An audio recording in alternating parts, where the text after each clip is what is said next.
اللہ کے نبی علیہ الصلوۃ والسلام ارشاد فرماتے ہیں 7 قسم کے لوگ ایسے ہوں گے اللہ رب العالمین ان کو قیامت والے دن عرش کا سایہ عطا فرما دے گا۔ اب یہی تو مومن ہوں گے کہ جن کے لیے قیامت کا یہ 50,000 سال کا دن جو ہے وہ اتنا گزرے گا جس طرح ایک فرض نماز کا وقت گزرتا ہے۔ فرمایا سب سے پہلے نمبر پر نبی پاک علیہ الصلوۃ والسلام ارشاد فرماتے ہیں کہ جو عادل حکمران ہوگا نا، عدل کرنے والا حکمران ہوگا، اللہ اس کو قیامت والے دن عرش کا سایہ عطا فرما دے گا۔ اور دوسرے نمبر پر فرمایا کہ وہ نوجوان کہ جس کی جوانی عبادت الہی میں گزری ہے۔ تیسرے نمبر پر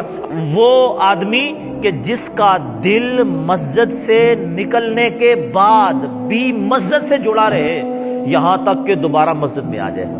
چوتھے نمبر پر فرمایا کہ وہ 2 آدمی کہ جو صرف اللہ رب العالمین کی محبت کی خاطر اکٹھے ہوئے، رب تعالیٰ ہی کی محبت پر وہ جدا ہوئے، کسی سے محبت کی، دوستی کی، کسی کے قریب آئے تو رب کی رضا کے لیے۔ پانچویں نمبر پر وہ بندہ کہ جو تنہائی میں بیٹھ کر اللہ کا ذکر کرے اور اس کی آنکھوں سے آنسو آ جائیں فرمایا۔ اور 6ویں نمبر پر فرمایا کہ وہ بندہ کہ جس کو مال و جمال والی عورت اس کو گناہ کی دعوت دیتی ہے، آپ میرے ساتھ گناہ کر لے، بدکاری کر لے، اور یہ کہتا ہے میں اللہ رب العالمین کے خوف سے، عذاب سے ڈرتا ہوں، ایسا بندہ جو ہوگا اس کو بھی اللہ پاک قیامت والے دن عرش کا سایہ عطا فرما دے گا۔ 7ویں نمبر پر وہ بندہ ہوگا کہ جو ایسے چھپا کر صدقہ کرے،